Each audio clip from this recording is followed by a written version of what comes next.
Welcome to Mental Health Momentum, a Silicon Slopes podcast. I'm your host, Dr. David Morgan. I'm a licensed psychologist and the Director of Mental Health Awareness here at Silicon Slopes. And on this podcast, we talk about mental health issues in the workplace and beyond, and we look for solutions as well. And I will introduce my guest to you today, Robin Huling. Hi, Robin. Hi. Let me tell you a little bit about Robin. She is a seasoned leadership development consultant and speaker with over 2 decades of experience specializing in natural behavior and communication styles. She has worked with prestigious global brands like Universal Studios, Planet Hollywood, Walt Disney World, and Jimmy Buffett's Margaritaville, honing her expertise in leadership development and team dynamics. Passionate about team building and leadership training, Robin has a deep understanding of DISC behavior theory and helps leaders unlock their full potential. Beyond her work, she's a mom of 4 and an active community leader, currently serving as the president of the West Jordan Chamber of Commerce and on multiple nonprofit boards, including our own Silicon Slopes Women in Leadership. Amazing. Thank you so much for coming, Robin. I'm going to have to make a shorter version of that. That is long. That's actually a pretty short one because some of these, I'm like 5 minutes in and I'm still going, you know. Oh my gosh, I get it. What's even funny is that 2 decades last month turned into 3 decades. Wow. I just turned 50 last month, so I don't know if I'm ready to actually include that in the bio. Maybe 3 decades is odd. 4 children. How old are your children? My oldest is 17 and my youngest is 9. Okay. So they're actively in the sweet spot age right now. It's a great spot. It is. It is a great spot. Yeah, we have 6. Our oldest is 31, youngest is 21, and 6 grandkids. So oh my goodness. That's fun. Well, I'm hoping for grandkids. We started pretty late. Our first was 33, and she has no interest in marriage already. And I'm like, but can we just try? Because I'm not getting any younger, and I do want grandkids. That's the whole point of having kids is what I've been told. It's pretty fun. Yeah, I'm not going to lie. Yes. It's good times. So one day, I'll be patient. As you should be. Yes, very good. Well, tell us a little bit about just more about you, hobbies, things you like to do. You know, I get asked that question a lot. And it's so funny with entrepreneurship and parenthood, like my hobbies. What's left? Yes. Well, the hobby tends to be the job with entrepreneurs. Yeah. And then my kids, whatever they're into tends to be my go-to Saturday weekends. And so right now we're in soccer season, which is absolutely not my hobby. It's the worst here in Florida. I mean, sorry, in Utah. We're I'm from Utah. Florida. Okay. I know. I'm from Florida. We're in Florida. I was born in Gainesville, Florida. Go Gators. They just won. I know. The SEC is my hometown. And then I moved to Orlando after graduation and lived there for almost 20 years until we moved out here 12 years ago. And I came to Utah kicking and screaming. I was like, nobody moves to Utah from Florida. That's right. People move to Florida to die. Why are we opposite direction? And then sure enough, Utah worked its magic. Yeah. Found love. It's a great place to raise kids. And it is. so back to the hobbies too. I try to get more outdoors and go walking and hiking, and the spring is great. So, and it's nice to have the seasons. Florida's great, but you kind of have just one. Yes. And in the summer, it's just so hot. I know. It's brutal. It's everywhere. The seasons are magical here. Yeah. They really are. I love pulling out of my neighborhood with the flowering trees and the snow-capped mountains. Like, it's a movie-like. And no alligators here. No, that is funny. We do. People ask us about that all the time, and it's true. Alligators are in every body of water. I know. We even have a picture of one in our neighborhood just sitting on the sidewalk. This huge gator walking around. Slightly terrifying to me. Yes, you do. Yeah, because there's you stand no chance. And we go water skiing. Yeah. Oh. So you just like splash around. Hopefully they don't come to you. Yeah, and hopefully they don't come to you. Right. It's so real. Tell me about your interest in mental health, because when we talked about this podcast, you were eager. I was so grateful for your willingness to come on. So, yeah, what about that? I think what's interesting is I avoided mental health for much of my life. I did not think I needed it. I didn't think it was an issue. I didn't think it was a big deal. I think the word mental health makes everybody go to the extremes of real mental neural pathways being and not that everybody deals with some type of mental health deficiency in different ways, and avoiding it or neglecting it doesn't help it. No. And so not till about 2022, a few years ago, where I hit my wall, and I joke, because that's my way of coping with everything, that I played Candy Crush for about a year on my couch when I hit the wall of mental, breakdown, and everything was, and success wise, monetary wise in my business, we were the most successful we'd ever been. But it just couldn't last. I couldn't keep running as fast as I was running. Yeah. And I had to pay the price for quite a bit of time. And it's not an uncommon story. No. And I love what you said about just the kind of the stigma associated with mental health. And if we could see it like physical health, it'd be so much better, because, if you like today, I'm a little congested because I have hay fever, and everything's in bloom right now, and so I'm sniffing a little bit. I'm not worried about it, but I recognize that it's not optimal physical functioning, right? Yeah. There's going to be something about me that's going to be just slightly off today with that, and that's okay. And that's different than having congestive heart failure or COPD or something like that, right? Some very serious lung condition. Well, I think you said the magic word where it's recognize it. Yeah. I think that's the key that we all just avoid. Ignoring it doesn't make it go away, but recognizing it, what it is and what can be done. Right. Or if it's just, for women, cyclical in the time of month where it's like, today is not a feel-good day. But then when that feel-good day lasts way longer than it should. And that was when I started, I was like, wait a minute. Let me check my calendar. You're already coming up to the next cycle, and you're like still feeling the same way, right? This funk is not going away. Yeah. And being able to recognize, like, wait, this isn't normal. Yeah. And I think with women too, with post-pregnancy, postpartum, and not until people started talking about it and making people aware that there is a difference between having the blues and being melancholy than having real thoughts of harm and disconnect. And so there's such important conversations to have in recognizing the difference. And until people started talking about it more, nobody knew how to recognize the differences. Well, and even recognizing having the blues and saying, is there something I need to do about this? Because maybe there is. This morning I took an Allegra, which is going to help, right? Yes. And so, and when we have those, we don't have to wait until mental health becomes, chronic or acute before we decide to do something about it. We can just say, hey, I'll deal with this today. I'll take the psychological equivalent of an Allegra, whatever that is. I'll go out and get some sun, or I'll go for a walk, or whatever it is, or I'll play some Candy Crush, or whatever it is that helps you in that moment. I've deleted it off my phone now 2 times. So a lot of the training you do is with leadership. And mental health is a topic that if leaders and business aren't talking about, they need to be talking about, because it affects every aspect of that. So what suggestions do you have for leaders? Like, what can they do to improve the mental health conversation at work, or to change the culture around that? Well, my biggest focus on leadership, and I have 2 things that I like to focus on, is likable leadership and effective communication. And in both of those topics, it all revolves around the leader knowing their team and knowing their team as individuals. And I think that's where it starts as a whole, is who's on your team, what is their background like, what motivates them, what gets them down, what gets them stressed, what makes them work more efficiently.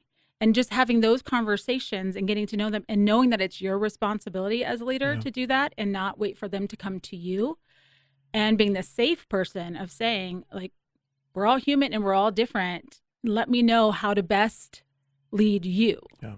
Then opens up the door. What I do is very much, I sometimes, like, it's the Instacare.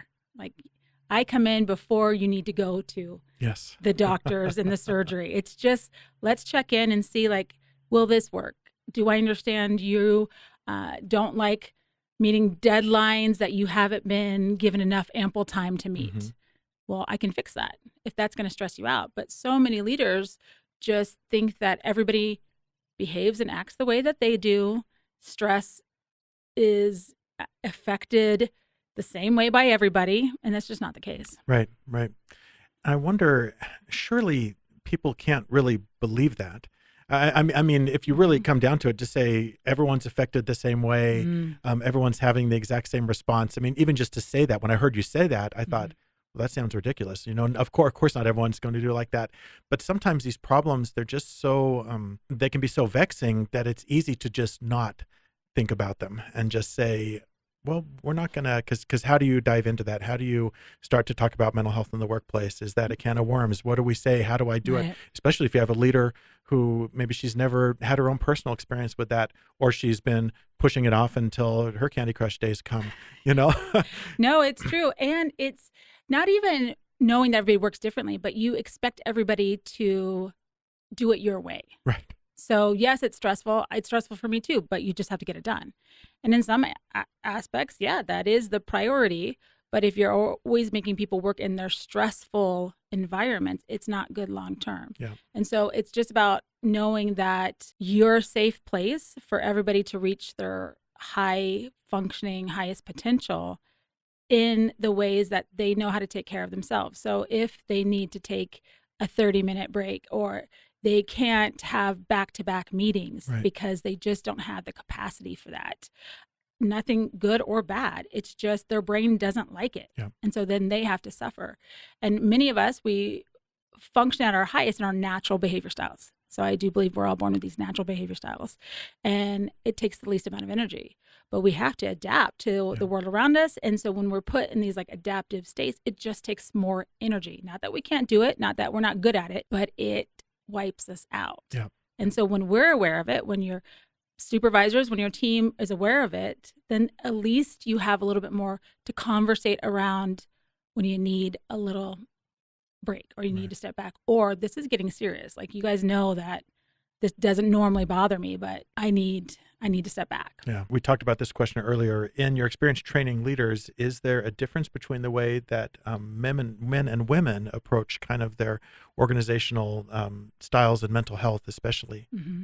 I really love this question because being a Gen Xer, it's only Welcome been, to your 50s. I know, Yeah. yes. It's just funny because we were raised on the Golden Girls. Right. And so that's what you kind of expected 50s to be. And so it's like this whole new world of like, wait a minute, Right. I still want to work for another 20, 30 years. You're not going back to Florida Yeah, quite yet. no, so it's a whole new vibe, but it's really only been about 50 years where women have even been in leadership roles. Yeah. And like I said, I really do love natural behavior styles and communication styles. And, there's the masculine and feminine energy. And not all women are the same, and not all men are the same.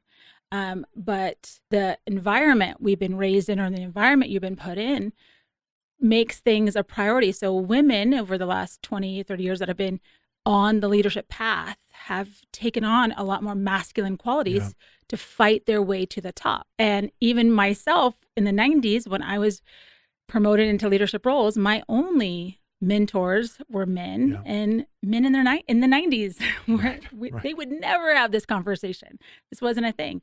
And so I wasn't a good leader as a woman in power positions in the 90s and early, 2010s, because I didn't know any better either.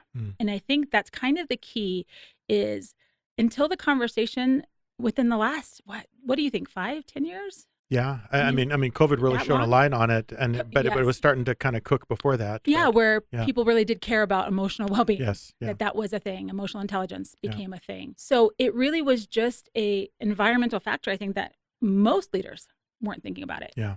And then when given the permission to that it wasn't a weakness, that this was something that was going to make your team better because they felt seen, they felt heard, they were given time, then it goes into, I don't know as much as men and women as leaders, but way more into letting people become their own self too, giving them permission to lean into. A lot of men the same way. I talk to a lot of men that growing up were very naturally emotionally responsive. They were affected by things emotionally, but they weren't allowed to feel things emotionally.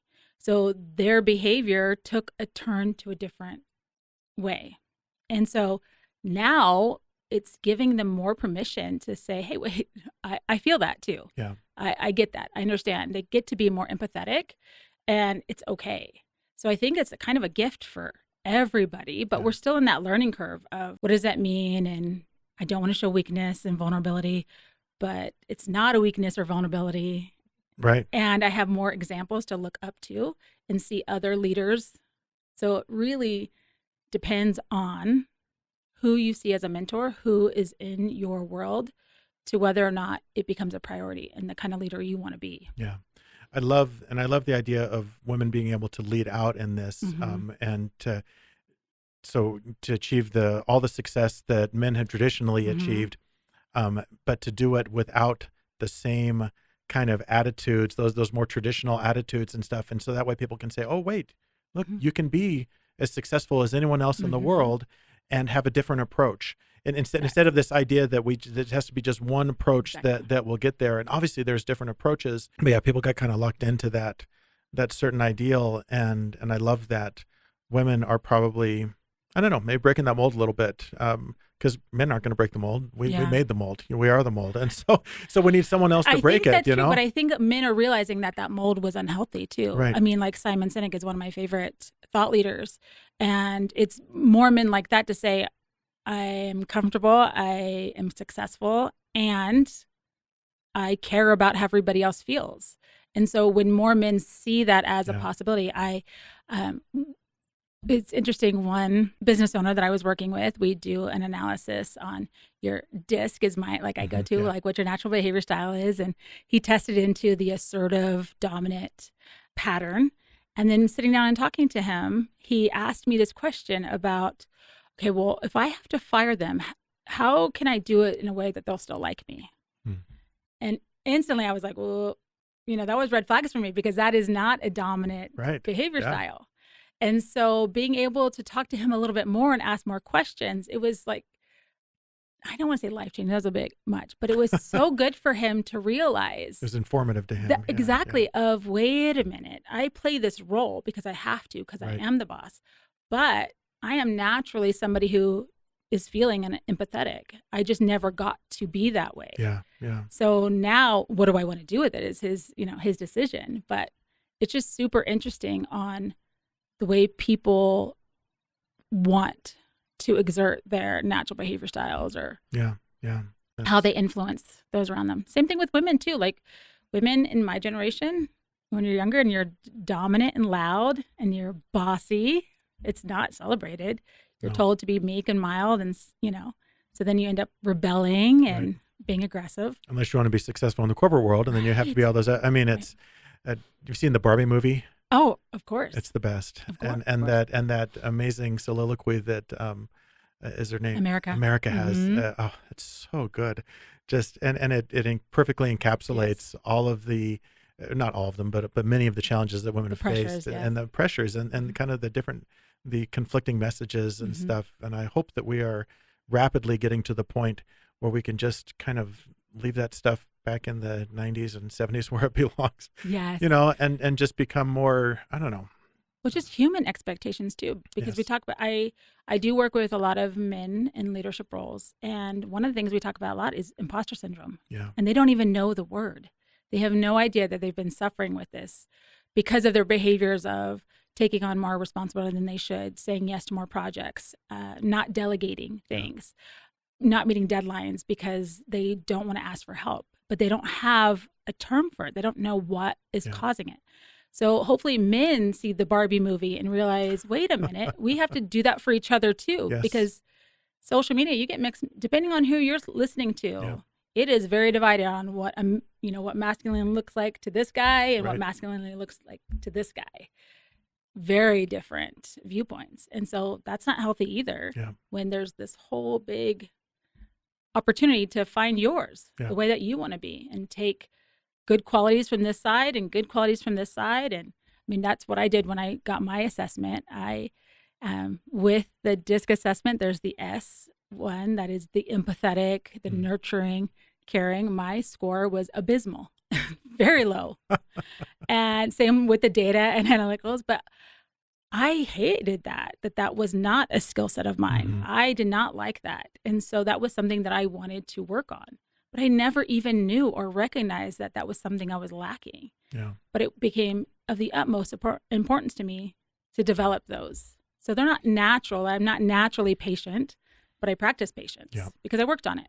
And I think that's what people can realize with their own, what's stressing them out, what's finding them complicated issues at work or things that they're like, why can't I be that way? Well, Mm-hmm. do you want to be that way? Right. Or do you just think you need to be a certain way?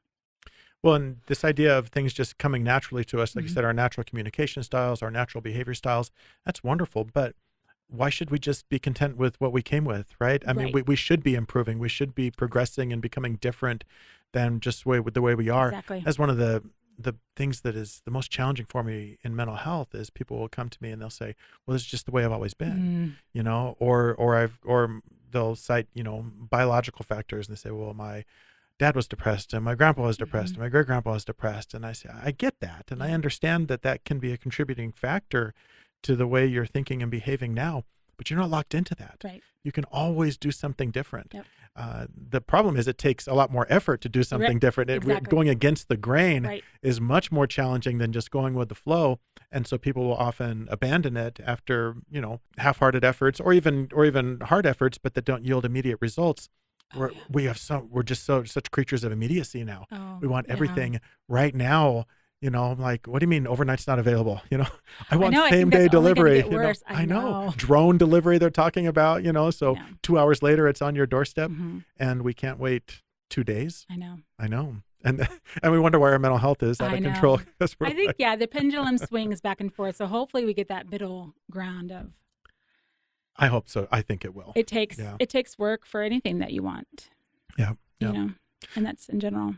Well, and the social media stuff, like you're mentioning, that's tricky as well because we're just getting these very, very brief snapshots Mhm. of people's lives, and then comparing our full lives to what because when we fill in every gap, right? We see that little piece of their life, and then we think, oh, well, they've got all these things, Yeah. and they're doing so great, and I'm not doing great. And I think social media has its place. I think that there's definitely value to it, but man, it has to be like actively managed. You can't just let yourself just be swept away by it. That's the key too, is you're the only one that can control the input Yeah. that you're bringing in. You have all the control in the world. And people, like I joke with people's algorithm. I was like, Yeah. well, do you know how algorithms work? It's because you keep engaging. right. And I fall victim to it too. I get into, you know, especially in politics, you know, Yep. Yep. and it's like, why is my day ruined? Well, I did it to myself. Yeah.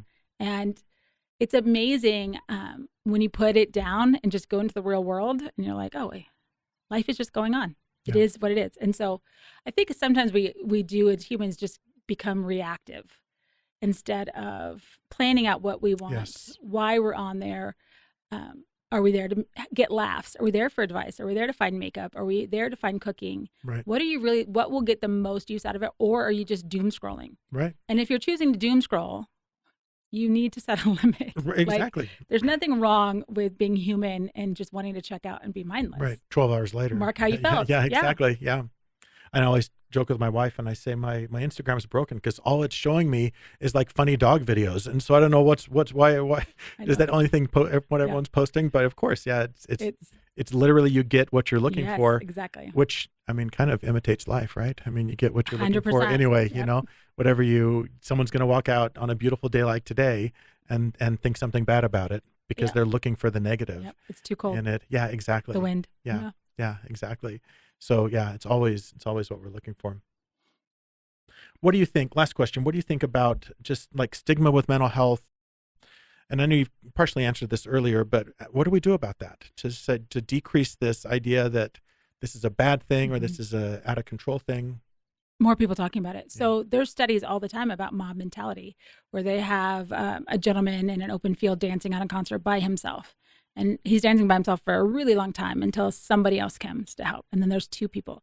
And the amount of time it takes between 30 to 20 people joining in is seconds compared. Because once other people seeing it being done, they want to do it too. They feel safer. Yep.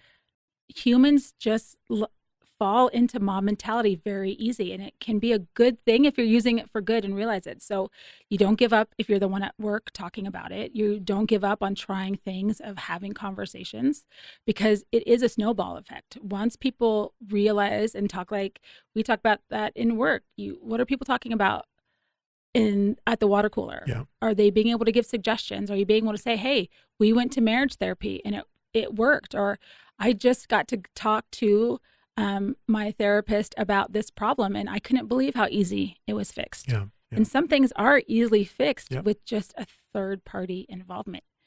And that's just the start. Yeah. And then if it needs to go deeper and further, then you at least are on the right path of getting right answers, because you're recognizing that this isn't what your normal should be. Yeah. There is no definition of normal, but is this the normal you like? And we get so caught up in the uncomfortable normal rather than getting uncomfortable to find a new normal that's healthier. Because it's just human nature. And we all wish we were better. We all wish we could do better. We all want, to be the best at something. And the only difference is putting it to practice and getting started. And we all know it's easier said than done. That's all of us. Yes. I have a list. I have my list of how I can be better. But recognizing and going on, and I really think that conversations, we've already seen, you've seen, there's already been a huge difference. Yep. So it doesn't go away. I love it when my clients reinvest in their teams and see the value of emotional intelligence, and being able to have those conversations does change lives. And in the workplace, over 67% of the people say that workplace has an effect on their mental health. Yep. Over 67. Yep. Good or bad. It means the workplace has the number one effect on their mental health. So those are huge numbers, not whether you have a male leader, a female leader, it is overall. And that is, numbers don't lie. Yeah. And so if you want a more productive workplace, you've got to take care of the most important people in your workplace. That's right. Your greatest assets are your workers. Absolutely. Yeah. And they're not all the same. No. They all need different. So just taking a bit of time to get to know them is very easy. Yeah, for sure. Robin, thank you so much for your insights and your example, your leadership. You're doing amazing things. Thank you for having me. And, I love these conversations. Yeah, me too. They're so fun. Thanks everyone else for listening as well. Remember that change starts with you, and together we can increase our mental health momentum.